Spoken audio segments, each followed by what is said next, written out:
or little training is even focused. I mean, it's hard enough to get training to help women, let alone male victims. I mean, you look, 1 out of 4 women will experience some form of abuse. 1 out of 6 men or boys experience all manner or multiple kinds of abuse in their lifetime. And I firmly believe it's much more than 1 out of 4 and 1 out of 6. I firmly believe 3 out of 4 women on this planet have been the receivers of some form of abuse. I believe 1 out of 3 men have received abuse. And there's very little laws and rules within religious institution of what constitutes abuse.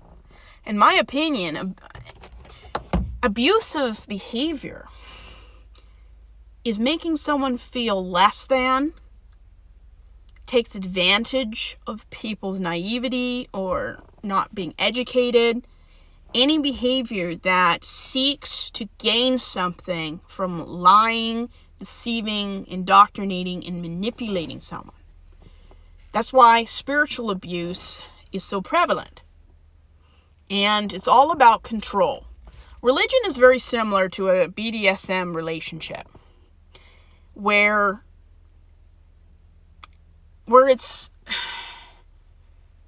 there's a power dynamic.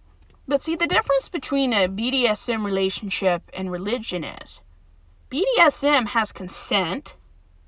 They have usually a word or something that creates a boundary. There are better power imbalances in BDSM relationships than there is in religion.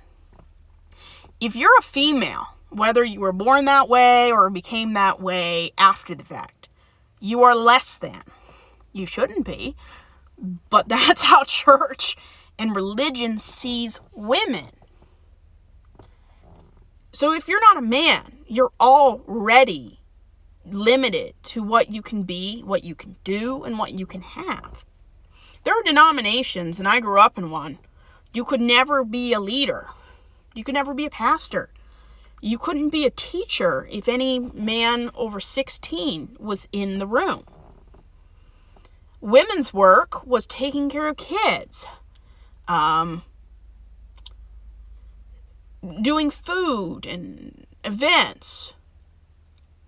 Very rarely did women have anything that wasn't centered around women and children. And anyone who thinks that in religion there's equality hasn't read their Bible, their Torah, and I forget what the book for Muslims is. But there is no equality. And just because people claim that Islam treats women better than Christianity treats women, that's not really a high bar, if you know what I mean. Just because Islam may treat women better than Christianity treats women, that's not saying much. Because Christianity doesn't treat women well. I think the only type of part of Christianity that treats women with respect was Jesus. I mean, even the 12 patriarchs of Israel didn't treat women well. And I think Jesus was the only one who, I wouldn't say consistently, but usually treated women equally. And when Christianity has been used for the worst acts against women and non-men in history, saying something is better than Christianity is a very low bar. I grew up in Southern Baptist, and I heard many times it is an egregious thing to hear a woman speak. Women are to be seen and not heard. Women are to be silent. That's not how you treat someone you feel is your equal. I mean, you don't go up to an African American, a Latino, a gay person and say, you're equal, but you can't speak, you can't hold public office, you can't leave your house, and you can't dress like that. It doesn't wash. You can't have or say you're equal if you put limitations on what power people can get and who they can teach. And up until the 1970s, women in America were treated like children. I mean, children can't get a debit card. Children can't have their own financial bank account. Women couldn't have lines of credit. That's how you treat a child. And thankfully, my parents gave me a bank account. But when people say they want to make America great again, what they really mean is they want to make white men great again. Anything that gives white men an advantage or a privilege is what they want to return to. And what's nice is a lot of religions are losing members due to how they treat survivors and women and children. And I think one good thing is coming out about these horrible cover-ups and stonewalling of survivors. People are starting to see how egregious and evil some of these denominations and churches are. And I'm sure there's at least one good church in every denomination that doesn't make it okay. And I can understand putting someone out of the church for being a predator or violating the most important laws of your religion. But kicking out somebody and ruining their reputation for daring to leave a man who would make a wife hide under her own bed is messed up.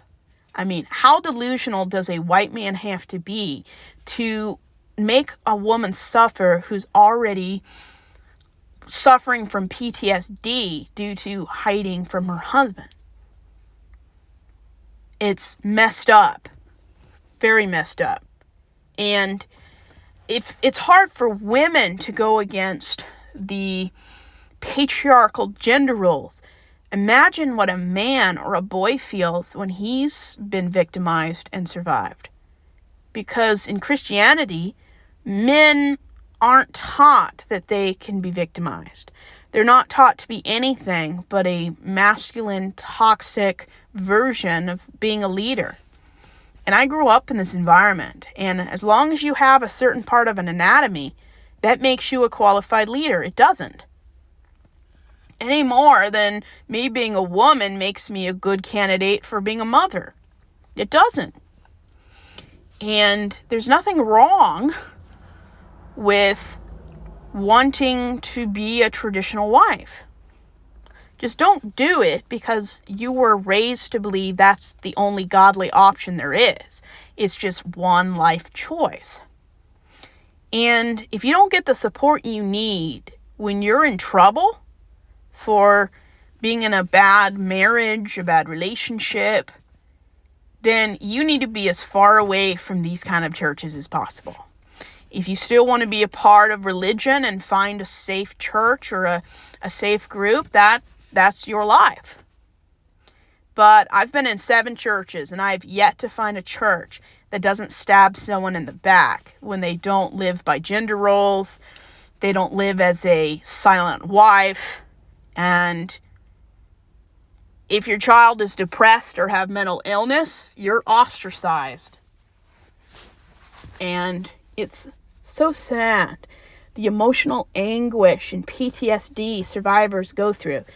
And a lot of the times, how the social network and how their friends and how political and religious leaders react to their stories is more traumatizing than the actual abuse.